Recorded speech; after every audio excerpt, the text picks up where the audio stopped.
Hello everybody, welcome to Rossi Bucket. Subscribe to the channel if you haven't already and drop a like on this video. I am trying to hit 80,000 subscribers on this channel by the end of the year, so your subscription would be much appreciated. Also drop a like, only takes 1 second, massive difference, all that. This is going to be the first of I think 7 videos that I record consecutively. So I'm going to be wearing the same outfit for this entire week. Get used to it. I am recording a video tomorrow for the Christmas Day games, but that is about it. Also, happy Christmas Eve, I guess. So, yeah, but this is It's Christmas Eve at the time of recording this video. I believe this is going out on Christmas, so Merry Christmas. I don't fucking know. Let's do the thing. Wait a minute. Is this coming out the 26th? This is coming out the 26th. Oh my god. I just said I was going to do the Christmas Day games. Why am I talking? Let's just do the hot takes. Jesus Christ, that was a fucking train wreck. If the Cavs continue to be successful, it could eventually lead a resurgence in bigger lineups along the league, possibly making small ball less popular. I've seen this theory before, and I definitely believe there is some merit to it. Not necessarily just the Cleveland Cavaliers, but a big part of the reason why small ball and modern aspects of basketball is so effective is the adjustment of the league making that progress. So some teams are there before other teams are, and a lot of their success comes from taking advantage of the fact that they haven't evolved yet. So the 2015 Golden State Warriors were still playing against a lot of teams that had more old school conventions, but if that team played today, their play style would be less effective because those teams have adjusted to those conventions. Now, that's not to say that makes that team any worse, because the reason those conventions have even become a thing is because that team inspired it. But the point is, a lot of the success of the different changes to the game comes from teams being too late to adjust. So as time goes on, that evolution becomes more where everybody has it. So it's a situation of if everybody's special, nobody is. If every team's incredibly versatile, if every team can shoot threes, at a certain point, that's not going to be something that, you're taking advantage of a team for lacking because every team has it. So at that point, the way that you take advantage of those types of teams is by having size. So there is a world where that is the swing back in the opposite direction. It's kind of like how we got rid of cable because streaming services were so cool, but then every single network made their own streaming service, and now there's 14 of the damn things, and it's more expensive than cable. So now we're probably going to see a bunch of these things get packaged together. They already kind of are doing that, so it's just cable again. So it's kind of it goes back and forth. It's a constantly swinging pendulum. America electing Republicans and Democrats over and over again, and then because they contradict each other, nothing ends up changing. Too real. Moving on. DeRozan and Levine is the closest thing we have to Jordan and Kobe on the same team together in terms of play style, of course. I mean, I guess, because I can't think of another team that's had 2 players quite like Zach and DeMar on the same team. I mean, I guess maybe a little bit Jalen and Jason, but Jalen is very not in that vein where I can see that with DeMar and Zach. Not that, and Jalen is worse than both of them, but his archetype is not Kobe or Jordan-like. It's just different. So I don't know. I guess kind of by default, but obviously much worse. That goes without saying. So sure. DeJounte Murray is an all-star, except that's not a hot take. So here, DeJounte Murray can be a top 10 player in the league at some point in the future. I do believe he might be an all-star, but he's the 15th man on the roster. If he is, there's just so much guard play in the West that's ridiculous. But he's averaging 18, 9, and 8 on a little bit worse than league average efficiency, but I'll give him a bit of a pass there. So for the all-star thing, sure, it's not a guarantee, but I have him on my all-star team personally. And then as for the take that he is a top 10 player in the league, or he will be in the future, unfortunately, I don't think his scoring is ever going to be good enough to reach that tier. but I do think he could be like a top 20 guy for sure. I mean, you know, Draymond Green was a top like 15 player at one point. So I could see DeJounte Murray being like a Draymond Green of point guards with more scoring capability. So, not top 10 though. I think that's a stretch. Klay's return is overhyped. Good to see him almost back, but he shouldn't have these high expectations set for him. I mean, it depends on who you're asking. I have said before, going into the year with this Warriors team, because I wasn't expecting them to be as good as they are. No one really was.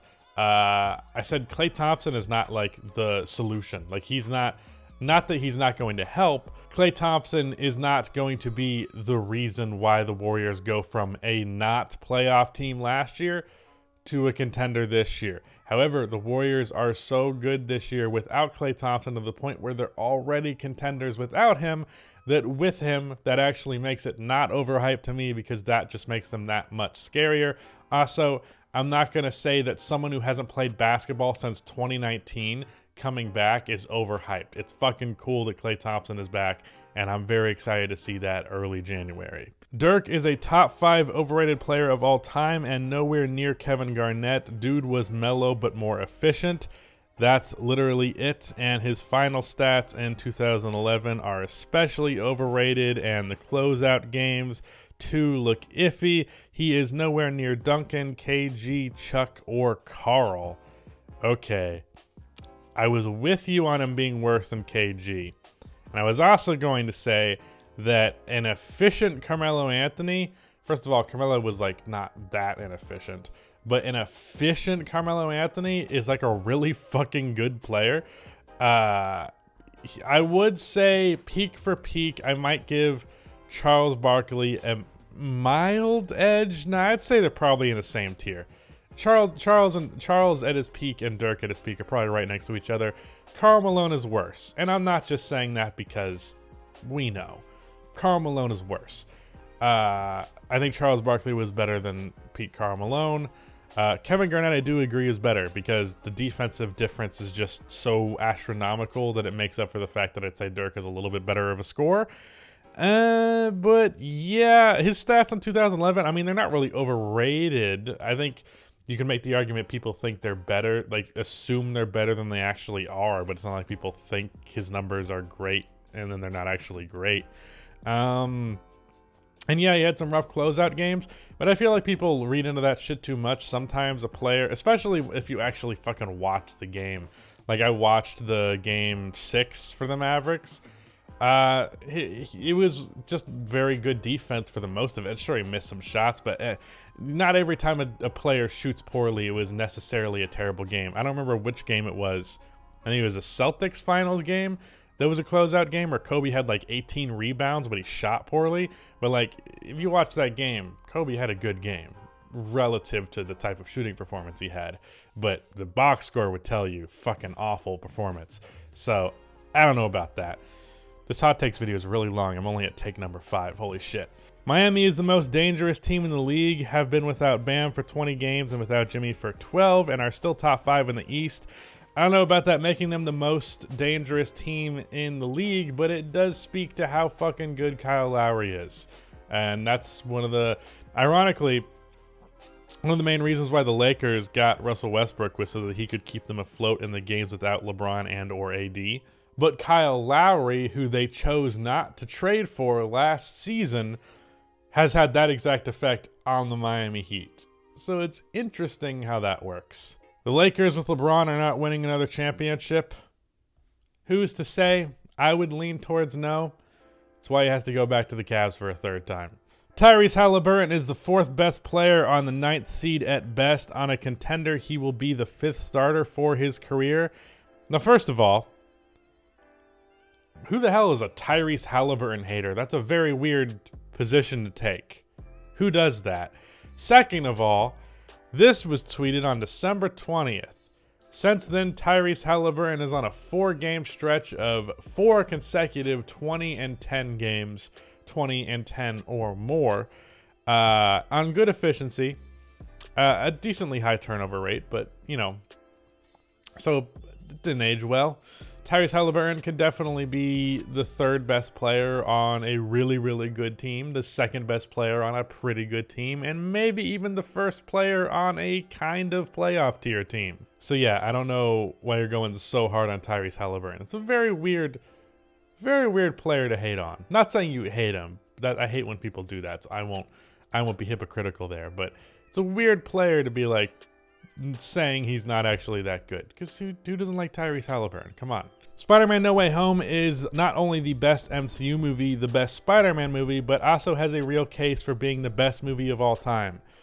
It is not the best MCU movie, that is Infinity War. It is not the best Spider-Man movie, that is Into the Spider-Verse. And by extension, it is not best movie of all time, because that belongs to Jojo Rabbit. And all of those are factual things that you can't disagree with. So, moving on. DeJounte Murray is the most underrated player in the league. I did not mean to include 2 DeJounte Murray takes in one video, but I feel like, not right now, but I feel like DeJounte Murray is going to end up being in a Mike Conley type of situation throughout his career where he's like the perpetually underrated guy, to the point where it's like, is he really? Like, it's the popular take to say that DeJounte Murray is underrated, and if you have this amount of people saying he's underrated, at what point is he no longer underrated? I will say, though, it is mostly NBA nerds saying that shit, and I think amongst NBA nerds, DeJounte Murray is absolutely not underrated. If anything, potentially slightly overrated. But amongst NBA fans at large, he is underrated, so sure. But the most underrated, definitely not. No, don't agree on that part. But yeah, that is Hot Takes. Goodbye.